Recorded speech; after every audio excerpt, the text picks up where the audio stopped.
So first you have to make a cross like I'm doing. Then you just look like this. And first you have to Welcome to my channel. So today I'm gonna solve this cube without any algorithm. So the tip is to just break off the cube and then replace it, because why not? This is the most simplest method I ever saw.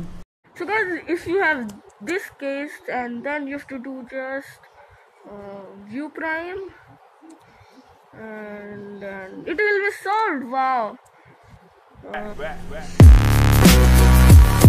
Hey guys, welcome to my channel. So today I'm gonna tell you how to solve the cube with one algorithm. That algorithm goes like this: R, U prime, R prime. So guys, I will tell you how to solve a Rubik's Cube in 5 seconds. First you have to make a cross, and then you have to do SQL, and then you have to do OLLP, then it will be solved. So that was the tutorial. Bye guys. I just want to clarify that there was an orange and blue piece over here and a white, orange, green piece over here. So I just lost these pieces, so please bear with me. So guys, if you have this,